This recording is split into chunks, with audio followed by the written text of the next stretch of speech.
Class 10 আমরা পড়তেছিলাম higher math 3.2 lecture 1-2 তে পড়ছি উপপাদ্য প্লাস বেসিক। লেকচার 3 এবং 4-এ আমরা পড়ব এক্সট্রাগুলো 3.2 এর এক্সট্রাগুলো। লেকচার 3-তে পড়ছি 3.2 এর এক্সট্রা 8 থেকে 11। এখন লেকচার 4 3.2 এর এটাতে পড়ব এক্সট্রা 12 থেকে 14। তাহলে প্রথমে 12 নম্বর এক্সট্রা। এবিসি সমদ্বিবাহু ত্রিভুজ। এবিসি সমদ্বিবাহু ত্রিভুজ। এ বিসি সমদ্বিবাহু ত্রিভুজের এবি সমান এসি। এডিটা লম্ব, এডিটা লম্ব, বিসির উপর এডিটা লম্ব। আবার এই ত্রিভুজের পরিবৃত্ত যদি আঁকি, ওই এডিকে বাড়ায় দিলে তা পরিবৃত্তকে পি বিন্দুতে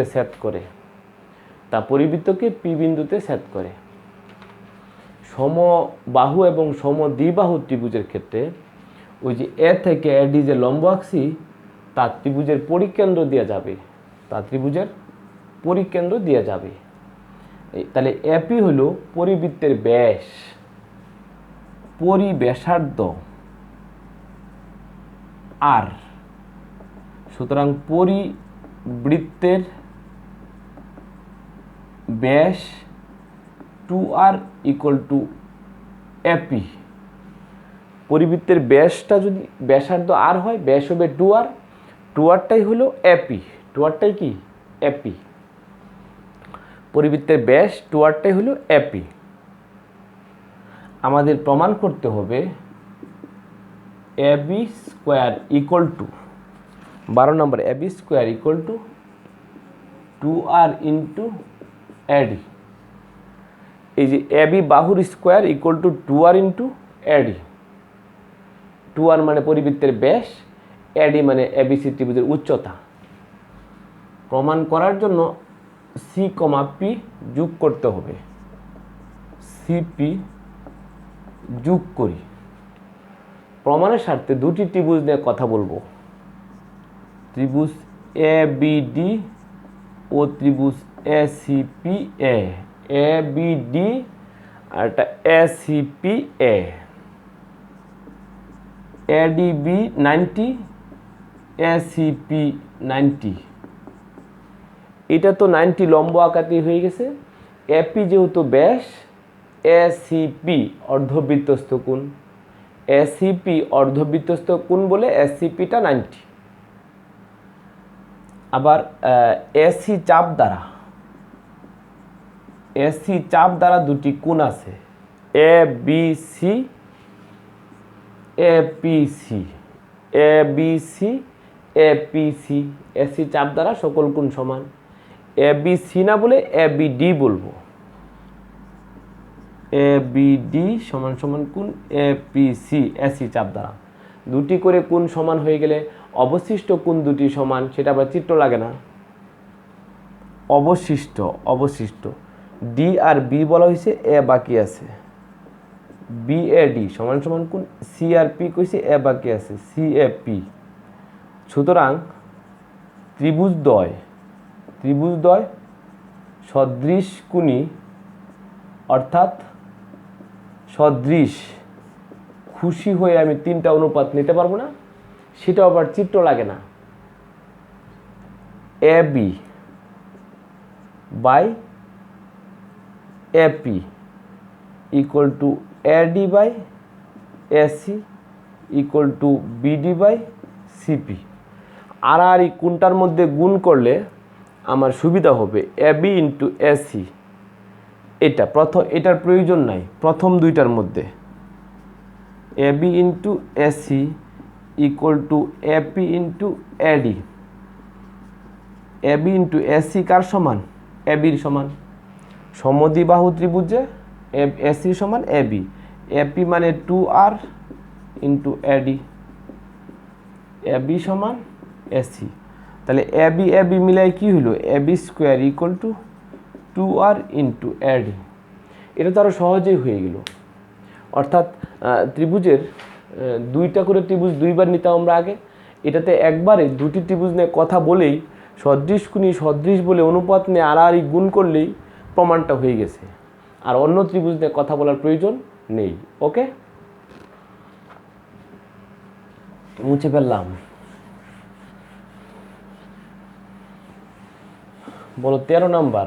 13 নম্বর হলো এবিসি ত্রিভুজে এক কোণের সমদ্বিখণ্ডক এডি। 13 নম্বর এবিসি ত্রিভুজে এক কোণের সমদ্বিখণ্ডক এডি। সমদ্বিখণ্ডক বলে দুইটা কোণ সমান। এবিসি ত্রিভুজে এক কোণের সমদ্বিখণ্ডক এডি। এডিকে যদি বাড়ায় দেই সেটা পরিবৃত্তকে ই বিন্দুতে ছেদ করে, সেটা পরিবৃত্তকে ই বিন্দুতে ছেদ করে। মূল প্রশ্ন হলো এবিসি ত্রিভুজে এক কোণের সমদ্বিখণ্ডক এডি। তাহলে এ এর সমদ্বিখণ্ডক এডি কোণ বিএডি সমান সমান কোণ সিএডি। কোণ বিএডি ইকুয়াল টু কোণ সিএডি, এতে কোনো অসুবিধা নেই। আমি সি কমা ই যোগ করতে হবে, ওই আগের মতোই আমি সি কমা ই যোগ করে নিব। সি কমা ই যোগ করে নিলাম। প্রমাণ করার জন্য এটাতে প্রমাণ করতে হবে এডি স্কোয়ার ইকুয়াল টু উচ্চতা square, AD square equal to, ওই পাশে লিখি জায়গা হবে না, প্রমাণ করতে হবে AD square equal to AB AC, AB into AC minus BD CD, BD CD মানে এবি ইন্টু এসি, পরে এই যে বিডি পার্ট আর সিডি পার্ট এদের বিয়োগ ফলে সমান এডি স্কোয়ার ইকুয়াল টু। প্রমাণের স্বার্থে সি কমা ই যোগ করছি, সি কমা ই যোগ করছি, দুইটা ত্রিভুজ নিব এবিডি আর একটা এসিই। এবিডি এসিই ওই আগের মতোই ত্রিভুজ এবিডি ও ত্রিভুজ এসিই এ। এখানে তো 90 কোণ দেওয়া নাই, কিন্তু ওই দুইটা কোণ সমান দেওয়া আছে। বিএডি সমান কোণ সিএডি প্রদত্ত, প্রদত্ত বলতে দেওয়া আছে। বিএডি ইকুয়াল টু কোণ সিএডি, এবিডি আবার ওই এসি চাপ দ্বারা, এসি চাপ দ্বারা দুটি কোণ, একটা হলো এবিডি, এবিডি এবিসি হয়, এবিসি না এবিডি নিলাম equal to A E C, ABD equal to AC. AC চাপে দুটি করে কোণ সমান হয়ে গেলে অবশিষ্ট কোণ দুটি সমান, সেটা চিত্র লাগে না।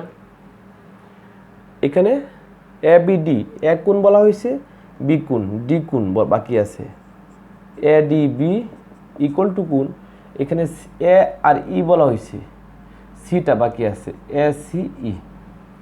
দুটি করে কোণ তিনটি করে কোণ সমান হলে ত্রিভুজটি সদৃশ কোণ এবং সদৃশ অনুপাত নেওয়া যায়। সদৃশ শর্টকাট শুধু বললাম, সুতরাং অনুপাত নিব তিনটা। অনুপাত নিতেও কোনো চিত্র লাগে না। BD by CD equal to AD by AC equal to AB by এই। কোনটার মধ্যে আড়াআড়ি গুণ করলে এবি এসি আসবে, এই যে এবি এসি শেষেরটার মধ্যে, এডি ইন্টু এই ইকুয়াল টু এবি এসি, এটা 1 নং। আবার দুইটা ত্রিভুজ দিয়ে কথা বলবো। এখন দুইটা ত্রিভুজ নিব বিপরীত কোণ ধরে, এই এবিডি আর এই ছোট ত্রিভুজটা, এইটা আর এই ছোট ত্রিভুজটা সিডিই।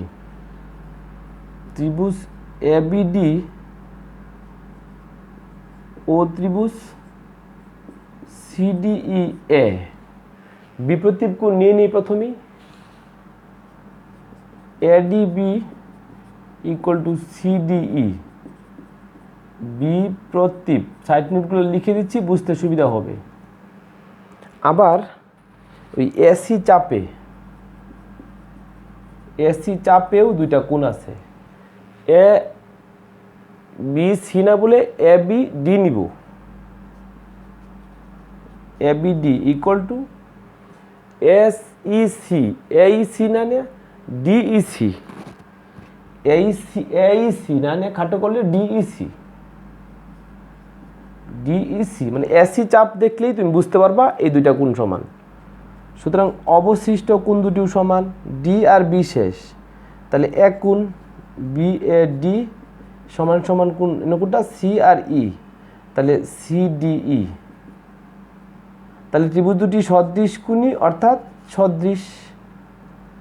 খুশি হয়ে অনুপাত নিব, খুশি হয়ে আমি কি নিব, তিনটা অনুপাত নিব, চিত্র লাগে না। A B by CE equal to AD by CD, AD by CD equal to BD by CE, BD by CE. কোন দুইটার মধ্যে আড়াআড়ি গুণ করলে বিডি সিডি আসে, এই যে বিডি সিডি। সুতরাং এডি ইন্টু সিই ইকুয়াল টু বিডি সিডি। 2 নং 1 ও 2 যোগ না বিয়োগ তুমি বলো, যেহেতু মাইনাস চিহ্ন আছে বিয়োগ করব, 1 মাইনাস 2, এই যে এডি এই minus AD CE equal to AB AC minus BD CD. AD common যাবে, এই মাইনাস সি ইকুয়াল টু যা আছে তাই, এই থেকে সি গেলে গা, এই থেকে সিই, সি না তো ভুল লিখছি, সি হবে না ডিই, সিডি এই যে ইকুয়ালটা BAD equal to CD E. তাহলে ডি কোণ ই কোণ, ডি কোণ ই কোণ গেলে গা থাকে সি কোণ, তাহলে ডিইসি, ডি সি ই, তাহলে ডিই থাকবে, ডিই এই যে হবে ডিই, ডিই এনেও হবে ডিই, এনেও হবে ডিই। এই যে এই থেকে ডিই চলে গেলে এডি থাকে, ইকুয়াল টু যা আছে তাই, এডি এডি গুণ করলে এডি স্কোয়ার ইকুয়াল টু যা আছে তাই। আমাদের প্রমাণ হয়ে গেল। এটাতে দুইবার দুটি করে ত্রিভুজ নিয়ে কথা বলতে হয়েছে, অসুবিধা নেই। প্রথম বলছি এ বি ডি এইসি, পরে দুইটা ত্রিভুজ নিয়েছি বিপরীত কোণ ধরে, এ বি ডি আর এডিসি। ওই সবসময় একই, দুইটা করে কোণ সমান হলে অবশিষ্ট কোণ সমান, সদৃশ কোণী সদৃশ। পরে আমরা ওখান থেকে অনুপাত নেই, পরে দুইটা কখনো যোগ করতেছি কখনো বিয়োগ করতেছি, আমাদের প্রমাণটা হয়ে যাচ্ছে। 14 নাম্বার, 14 নম্বর হইল এবিসি ত্রিভুজে এসি ও এবি বাহুর উপর ডিবিই এবং সিএফ লম্ব। খেয়াল করতে হবে, এটা ইম্পর্টেন্ট খুবই। বিসি যদিও বৃত্তের কথা বলা নাই, আমি বৃত্ত আগে আইক্যা নিচ্ছি। বি সি ত্রিভুজটাও আমি দেখাচ্ছি। এই যে এ বি সি ত্রিভুজ, এ বি সি ত্রিভুজ, সির মাঝখানে ফুটা দিছি, এটা কেন্দ্র বোঝাচ্ছি। বি থেকে এসির উপর একটা লম্ব আছে, সেটা হলো বিই। সি থেকে এটা অন্যদিকে একটু চলে গেছে, তো আমি ঠিক করে দিচ্ছি। সি থেকে এখানে একটা লম্ব আছে সিএফ লম্ব। বি থেকে এসির উপরে লম্ব বিই, সি থেকে এবির উপরে লম্ব সিএফ। যেহেতু এই দুইটি কোণ 90, বিসির একই পার্শ্বে দুটি কোণ অবস্থিত, সেই দৃষ্টিকোণ থেকে এই দুটি কোণ অর্ধবৃত্তস্থ কোণ। একই রেখার উভয় পাশে এরকম দুটি কোণ যদি 90 হয়, বুঝতে হবে সেটা তারা অর্ধবৃত্তস্থ কোণ। এই কারণে বৃত্ত প্রশ্নে উল্লেখ না থাকলেও যেহেতু 90 কোণ আমি অর্ধবৃত্তস্থ করে নিছি। ইএফ যোগ করি, ইএফ যোগ করি। একটা ত্রিভুজ এবিসি, এবিসি বড়টা ত্রিভুজ এবিসি অনুপাত আরেকটা ত্রিভুজ এইএফ, এইএফ প্রমাণ করতে হবে ইকুয়াল টু এবি স্কোয়ার অনুপাত এ স্কোয়ার, এবি স্কোয়ার অনুপাত এ স্কোয়ার। ওই যে আমরা জেনারেল ম্যাথে পড়ছিলাম, দুটি ত্রিভুজ সদৃশকোণী বা সদৃশ হলে তাদের ক্ষেত্রফলে অনুপাত অনুরূপ দুই বাহুর বর্গের অনুপাতের সমান, ওই জিনিসটাই, কিন্তু অন্য সিস্টেমে যেগুলো দেওয়া আছে এইসব ক্রাইটেরিয়া নিয়ে প্রমাণ করতে হবে। আবার বলি, এবিসি ত্রিভুজে বিটা এসির উপর লম্ব, সিএফটা এবির উপর লম্ব, ইএফ যোগ করি। এরকম দুটি কোণ 90 দেখাই আমি বুঝে গেছি বিসিটা ব্যাস, ব্যাসের একই পাশে এই দুইটা অর্ধবৃত্তস্থ কোণ, এই দুইটা অর্ধবৃত্তস্থ কোণ। খুবই ইম্পর্টেন্ট একটা বেসিক আমাদের পড়তে হবে। ত্রিভুজ বিসিইএফ, বিসিইএফ বৃত্তস্থ চতুর্ভুজের বহিস্থ কোণ,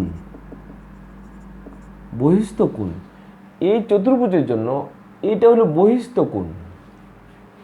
আমরা একটা কথা জানি, বৃত্তস্থ চতুর্ভুজের বহিস্থ কোণ অন্তস্থ বিপরীত কোণ দ্বয়ের সমষ্টি, অন্তস্থ বিপরীত কোণের সমান।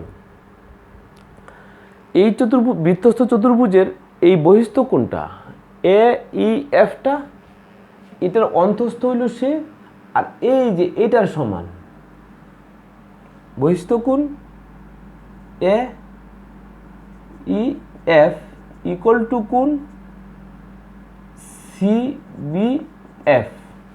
সাইড নোটটা পরে আমি লিখে দিব। ত্রিভুজের বৃত্তস্থ চতুর্ভুজের বহিস্থ কোণ অন্তস্থ বিপরীত কোণের সমান। আবার এই বৃত্ত চতুর্ভুজে এটাও তো বহিস্থ কোণ, এই কোণটা তার অন্তস্থ তার বিপরীত এটার সমান। আবার বিসিইএফ বৃত্তস্থ চতুর্ভুজের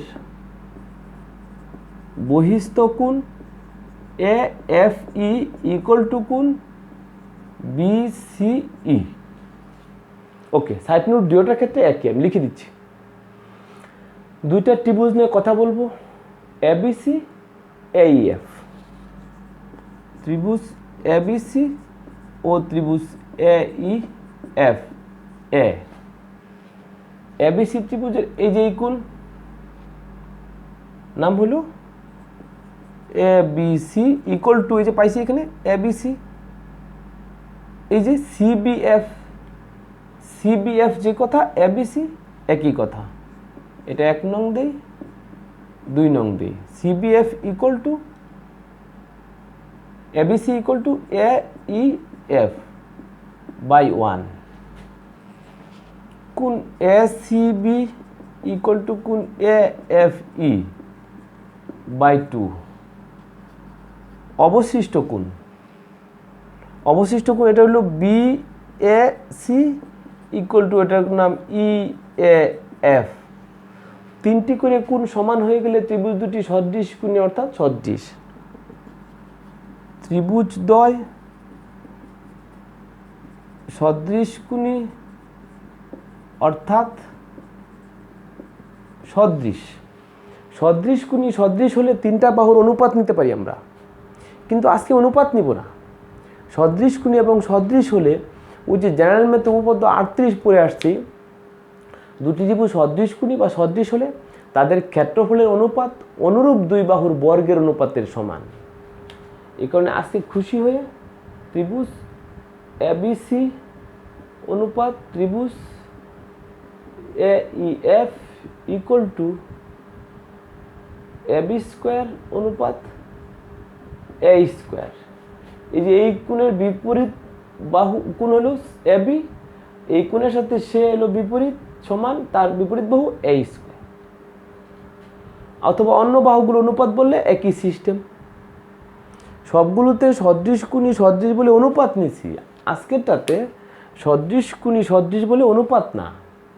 ওই যে সদৃশ কোণী সদৃশ হলে জেনারেল ম্যাথে পড়ছি উপপাদ্য 38-এ, যে দুটি ত্রিভুজ সদৃশ কোণী বা সদৃশ হলে তাদের ক্ষেত্রফলের অনুপাত অনুরূপ দুই বাহুর বর্গের অনুপাতের সমান। এই সাইড নোট দিতে হবে। প্রথমে ওইখানে যে সাইড নোটটা, এই যে এই বহিস্থ কোণেরটা, এটা হলো বৃত্তস্থ চতুর্ভুজের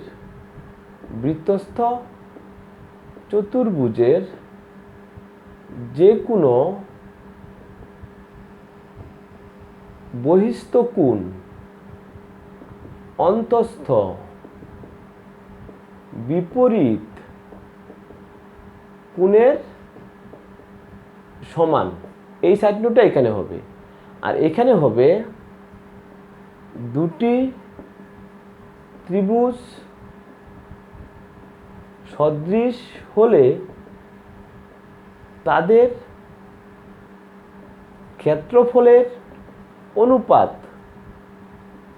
ক্ষেত্রফলের অনুপাত অনুরূপ বাহুগুলোর বর্গের অনুপাতের সমান। দুইটা সাইড নোট আমি আবার বলতেছি। বৃত্তস্থ চতুর্ভুজের যে কোনো বহিস্থ কোণ অন্তস্থ বিপরীত কোণের সমান। পরেরটা হলো দুটি ত্রিভুজ সদৃশ কোণী বা সদৃশ হলে তাদের ক্ষেত্রফলের অনুপাত অনুরূপ দুই বাহুর বর্গের অনুপাতের সমান। এই দুইটা সাইড নোট না দিলে শূন্য। আমরা পড়ে ফেললাম উপপাদ্য 14। উপপাদ্য কত? 14 না, এক্সট্রা 14 নাম্বার, 15-16 নাম্বার সৃজনশীল। সেটা বইয়েরই কোনো উপপাদ্য না হলে কোনো এক্সট্রা, সেটা তুমি দেখলেই পারবা। এর মধ্যে আমাদের লেকচার 4-এর সাহায্যে 3.2 সবগুলো এক্সট্রাই পড়া হয়ে গেল। ওকে, থ্যাংক ইউ ভেরি মাচ।